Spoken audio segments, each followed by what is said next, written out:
Dan iki nunjukno nak zaman ning donya iku kancanan wong kafir sing ora harbi ki angsal. Mergo orang bener-bener terpisah dari wong kafir itu teng akhirat. Makanya ulama-ulama tidak mengharamkan misalnya ada mahasiswa Indonesia kuliah di Jerman atau enggak apa-apa. Yang penting jaga imannya.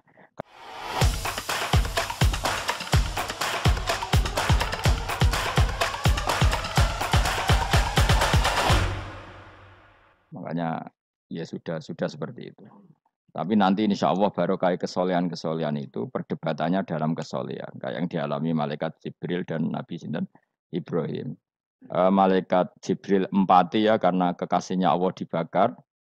Ibrahim merasa dekat sama Allah, gak perlu perantara Nabi siapa? Malaikat siapa? Jibril. Itu bagus ya perdebatan dua orang soleh. Banyak lah. Rasulullah dengan Jibril. Ya sering kadang-kadang debat, tapi perdebatan orang-orang soleh itu memang luar biasa. Coba debat Kiai Indonesia bagi Kiai negara sebelah sisi itu. Wah negara kami imam masjid itu digaji gini-gini. Niate pokrol coba jadi Kiai Indonesia. Mandek man ke sholat terus lah no gaji nih. Jadi akhirnya kan, ya malu tuh. Ternyata sholatnya terus itu karena apa? Gaji. Orang Indonesia tetap sholat tanpa gaji, tapi gerbangnya jalan terus.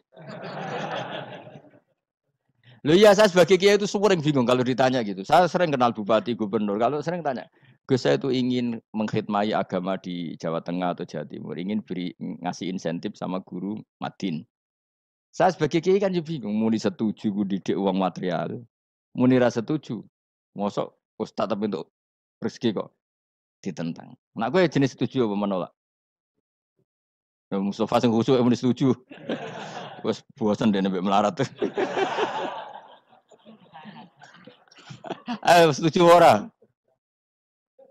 Nah, aku wong alim ana takdir, Mas. Suara kena dipikir itu ya suara kena dipikir. Ya karena tadi sudah wahum ya khisimun itu apa? Wahum ya khisimun. Ya sudah seperti itu. Mohon kalau terus nang. Wamtazil yauma ayyuhal mujrimun. Wa yaqulu lan dawuh sapa Allah taala. Imtazil yauma. Nggih niki oleh nafsir Imam Suyuti wamtazil yauma ayyuhal mujrimun terus wawune niku dilebokno lafat yaqulu wa yaqulu. Tegese lan dawuh sapa Allah taala dawuh imtazil yauma. Imtazumi saos sira kabeh al yauma ing dalem iki dina ayyuhal mujrimuna he wong-wong sing dosa. Lan iki nunjukno nak zaman ning donya iku kancanan wong kafir sing ora harbi ki angsal. Mergo orang bener-bener terpisah dari wong kafir itu teng akhirat. Makanya ulama-ulama tidak mengharamkan misalnya ada mahasiswa Indonesia kuliah di Jerman atau enggak apa-apa. Yang penting jaga imannya. Karena wajib terpisah mbek wong kafir iku nak wis teng akhirat. Imtazul yauma ayyuhal mujrimun. Infaridu adil mukminin indakhtilatihim bihim. Saat di akhirat benar-benar orang mukmin harus terpisah dari orang kafir karena alamatnya berbeda. Tapi kalau di dunia kan ada hajatil muamalah, ada hajat muamalah. Ya, tadi asal tidak harbi, ada asal kafir yang tidak musuhi kita. Karena ada hajat muamalat. Ya, ada hajat apa? Muamalat. Mau tidak mau. Misalnya kamu ya haji ya pakai pesawat. Bikinan Amerika. Orang Amerika bisa punya uang ya nak pesawatnya kepayon tinggu haji. Kalau enggak ya ada yang rental ya bangkrut. Ya tapi kue nak misalnya ranggu pesawat terus sampai melaku. Ya asal di dunia itu pasti ada saling apa interaksi sosial. Paham ya? Nah, nanti benar-benar terpisah wamtazil yauma ayyuhal mujrimin tuh nanti, napa? Nanti. Guys, gak bisa dihindari. Wamtazulan misau sira kabeh al yauma ing dalem iki dina ayyuhal mujrimuna he eling-eling wong sing dosa. Saya punya sekian cerita ya supaya sampean tidak jadi ekstremis. Allah mentakdir dunia itu sudah seperti ini. Sudah kamu tidak boleh protes. Kayak apa Nabi Musa itu Sofiyullah. Sing rumat Nabi Musa cilik sapa? Fir'aun. Ketika Rasulullah lahir itu panitiane ra kowe Abu Lahab. Wong roh kabeh. Pas Nabi lahir kowe mbek Abu Lahab berjasa ndi? Berjasa Abu Lahab. Abu Lahab saking senenge ponakane lahir lanang ganteng iku candaleme dekne mestine iku penting bagi dia dihibahkan ke Sayyidah Ami. Nah, iki jenenge Suwaibah napa? Al-Islamiyah. Cara Jawa wis ora usah ngewangi aku nduk ngewangi dulurku wae mergo duwe bayi. Kayak apa? Dia yang tasyakuran, yang ribet karena iya kekasih pangeran di rumah Abu Lahab. Musa di rumah Fir'aun. Ini dunia serai dia. Ya sudah seperti itu. Kamu mau apa? Lah pangeran yo ora risi tenang ae. Misalnya ben Abu Lahab protes, kula nate ngurmat kekasih jenengan, iya dunyaku sih mung. Selesai kan? Dunyaku dipangan kekasihku, selesai kan? Misalnya Firaun protes, riyen sing ngurmat Musa kula lho Gusti. Nganggo dunyane sapa? Dunyane jenengan ya wis masalah ya apa? Pangeran santai wae wis. Tapi nek kowe ada bayangno wong saleh kudu steril ka wong kafir lah terus kowe gak tau maca sejarah. Wong Nabi Musa itu rumat Firaun. Lahirnya Kanjeng Nabi ini sing manitiani Abu Lahab. Yes ngono dunya, biasa wae. Pokoke urip wis biasa wae. Maksudnya biasa wae, penting soleh, di hati soleh, rezeki ya minallah. Pokoke taluk mek pangeran, ora usah sok suci, ora usah sok bener dhewe biasa wae. Dunya wis kabeh kersane napa? Pangeran. Ya sudah seperti ini. Yang soleh koyok salabah malah akhirnya suul khotimah. Padahal dulu disebut hamamatul masjid, tukang iktikaf. Gak tahu mulai ke masjid, tapi akhirnya suul khotimah. Wahsi sing mata ini kekasih Nabi, rupanya mata ini Hamzah ditakdir husnul khotimah. Makanya itu ya muqallibal qulub tsabbit qalbi ala ini kita tidak pernah tahu. Nah, kenapa kalau saya ngaji PD? Mereka aku muji pangeran, saya tidak pernah mikir awakku, tak penting awakku, penting muji pangeran. Ngaji itu artinya kan muji pangeran, muji ilmune pangeran ya sudah selesai. Itu anak gue dongo itu mikir awakmu dhewe. Mulane dongo mek ngaji ku derajate dhuwur ngaji. Mergo ngaji muji pangeran, nak dongo mikir awake dhewe. Makanya masyhur itu ada dua kelompok di masjid, yang satu diskusi halal haram, yang satu berdoa. Nah, terus Nabi keluar dari rumah berdiri sempat ragu, saya kemana? Terus akhirnya Nabi ngendikan mereka itu berdoa kalau Allah mengabulkan ya disembadani. Tapi mereka belajar halal haram. Itu perintahnya Allah, saya sebagai nabi. Terus akhirnya Nabi gabung kelompok yang belajar halal haram. Karena belajar halal haram artinya ingin menghidupkan hukumnya Allah Ta'ala. Tapi nak wong dongo kepingine iku kabul kajati. Intinya mikir awake dewi. Makanya saya termasuk ulama yang jarang berdoa. Tapi ya berdoa tapi kadang-kadang. Nah, kowe kan gak kontribusi ning agama rapati ya ndonga. Oh, dasar murahan. Ya tapi piye mulang ya ora payu. Jadi kadang-kadang kula dibantah. Lah jenengan mulangi payu Gus. Lah kula ora payu, ndonga-ndonga ngono. Ya tapi aku ngerti pangeran ra bakal nyembadani barno ra wis. Pangeran ya paling ya sedikit sithik ngono cukup.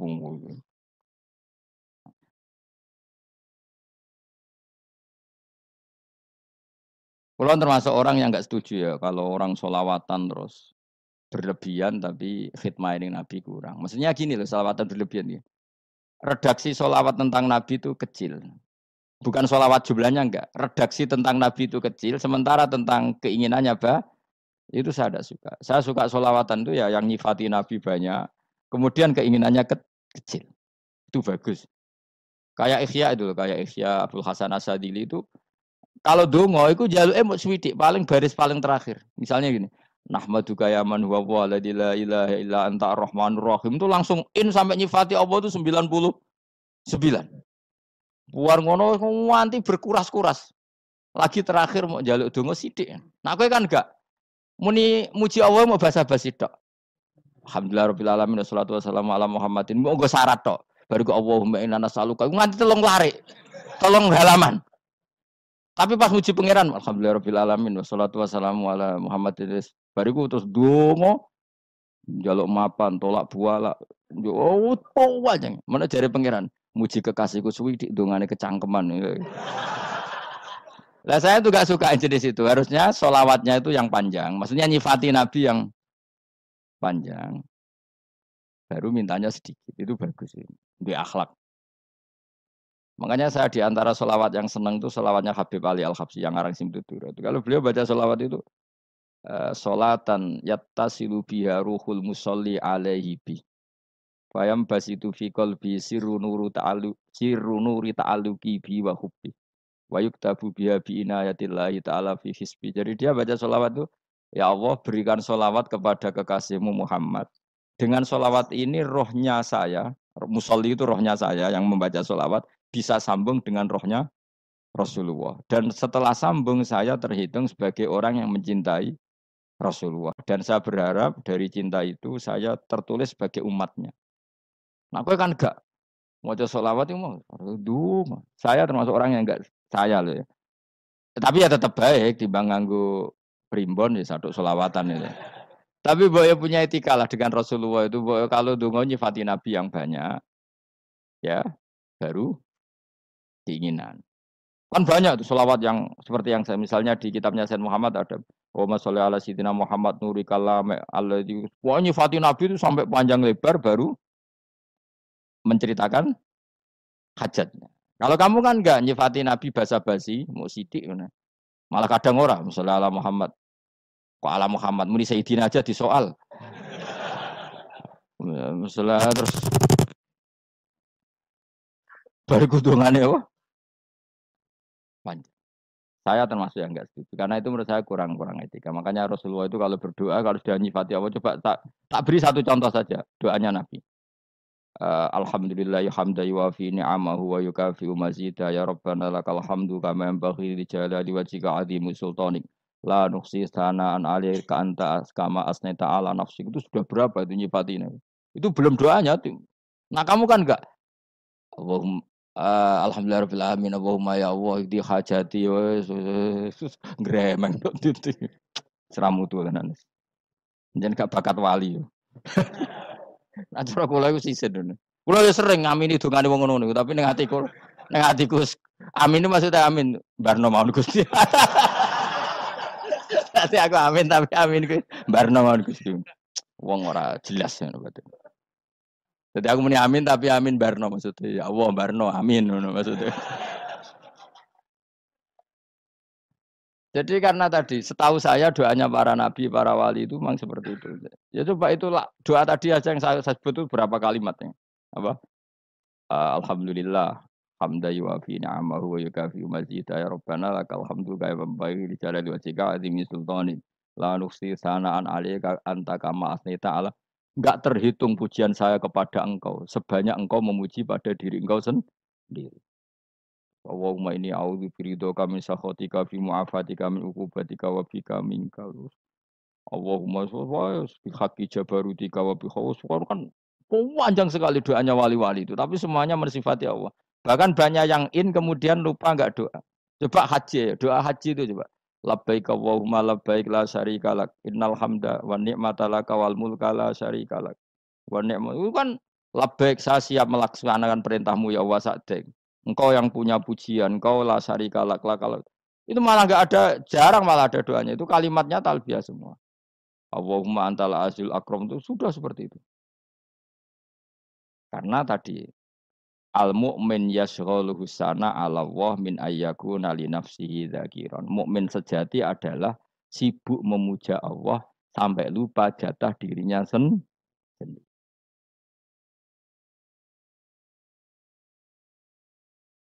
Nah, kowe kan gak mujine Allah basa-basi, dongane tenan. Itu jadi makhluk aneh gitu. Jadi hubungan mbek pangeran itu wong aneh. Ya, tapi jangan rabakat wali, semuanya ikut jadi ini, semuanya ikut. Ya dok ngono, kok mari wali kakean malah gak elit. Jadi, tapi saya mohon lah, itu di solawat-solawat itu usahakan jumlah, paling enggak jumlah solawatnya banyak, doanya sedikit. Paling enggak misalnya kamu tidak punya kalimat yang apa baik ya mau solawat ping 100 juga ada salah. Biar guling-gilingan apa kita menyebut kekasihnya Allah lebih banyak ketimbang kita menyebut hajat kita sendiri ya gitulah. Paling enggak punya etika seperti itu ya. Kalau kamu enggak punya segot-segot sing keren, bacalah solawat berapa 100 terus cerita awam Gusti utang kula kathah. Mengke ra jawab wis roh.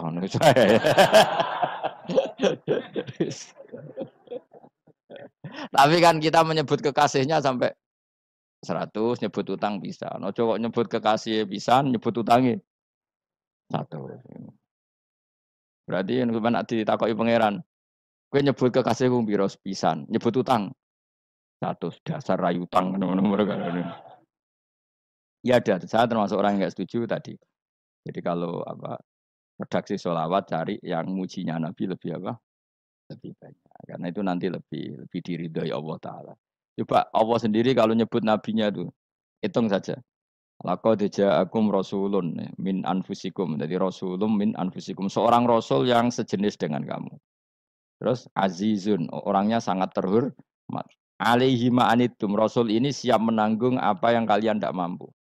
Kowe ra bakal mlebu swarga baru kaya syafaate Nabi akhirnya mlebu swarga. Kowe ra kelar korban, Nabi tahu ngorbankan kita semua. Dokha Rasulullah bikap ini terus hada an ahli wa hada amman lam yudokhi min mati jenis alihima anitum. Nabi menanggung apa yang kalian berat. Azizun Nabi itu ali terus harisun alikum. Nabi sangat berkomitmen menyelamatkan kalian. Haris itu keinginan yang berlebihan itu jenis apa? Haris. Kayak kuno namanya nih ngungseng, keinginan yang over. Nabi itu sangat berkeinginan kita ini maslahat. Terus bil mukminina raufur. Allah yang zat yang super saja kalau nyebut nabinya nyifati sebanyak itu. Ada ayat lagi misalnya, Rabbana wab'ats fihim rasulam minhum yatlu alaihim ayatika. Muhammad itu siapa? Seorang rasul yang membacakan ayat-ayat Allah.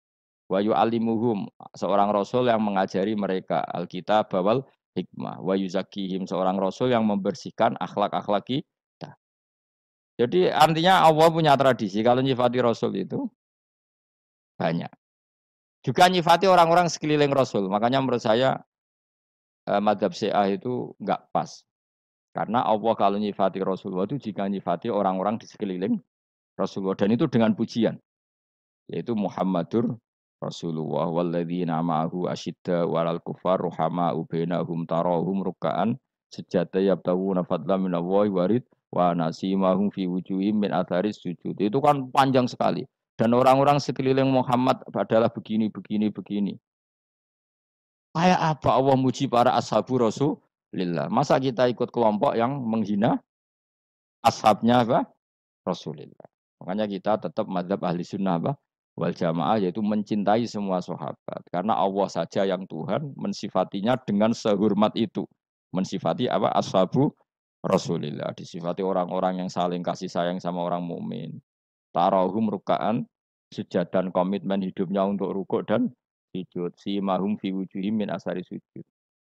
Udah asari sujud tidak usah diterjemah, nanti sensitif. Cuma setahu saya asar sujud itu nanti setelah di akhirat orang sering sujud itu jabahnya itu ada nurnya. Tapi kalau ada yang nafsirkan asari sujud itu warna tertentu ya semboy. Itu sensitif. Yang jelas asari sujud itu ya sudah seperti itu. Seneng kamu kok hasut. Kowe nyen provokator, nak ono apa ya? Ada hal yang begitu terus mau berlebihan. Teke ya khisimun. Nah, kula ora ada kepentingan ngono. Pokoke ayate si mahum fi wujuhim min atharis sujud. Bahwa dalam jabahnya itu ada asaris sujud. Itu masyhur kan saya terangkan ya, tapi kowe aja sensitif loh, biasa wae. Suatu saat Rasulullah itu ngendikan begini, nanti saya kata Nabi akan nyafaati kalian semua. Sahabat-sahabat tanya, ya Rasulullah dengan sekian miliar orang bagaimana kamu mengenali kita? Saya ulang lagi, suatu saat saya nanti akan nyafaati kalian, karena saya kenal kalian. Maksudnya di akhirat. Ya apa? Di akhirat. Terus sahabat tanya, ya Rasulullah bagaimana engkau mengenali kita sementara nanti di akhirat bermiliar-miliar orang gitu. Terus Nabi ngendikan gini, jika kamu punya unta dengan tanda tertentu, saya ulang lagi, jika kamu punya unta punya tanda tertentu, dalam jidatnya ada begini, dalam tangannya ada gini, dalam kakinya ada gini. Maka apa kamu bisa membedakan untamu dengan unta orang lain? Ya bisa ya Rasulullah, karena unta kita khas. Misalnya kaki depannya ada putihnya, kaki belakangnya ada putihnya, dalam baduknya ada putihnya. Kata Nabi, inna ummati yud'auna yaumal qiyamati hurran muhajjalin min asaril wudu. Nanti umatku nanti wajahnya juga bersinar. Tangan kakinya juga bersinar. Jadi asar itu saya pastikan secara riwayat itu akhirat. Maksudnya tentang akhirat. Tapi bahwa yang di dunia ada yang memulai asar itu nggih monggo mawon. Loh itu bagus kan, artinya ekspresi percepatan. Ndak apa-apa loh daripada kok kowe ra jelas ini. Maksudnya ya orang ngetok ya pancen jarang sujud tenan. Wis ora usah sensitif tapi yang jelas ya nanti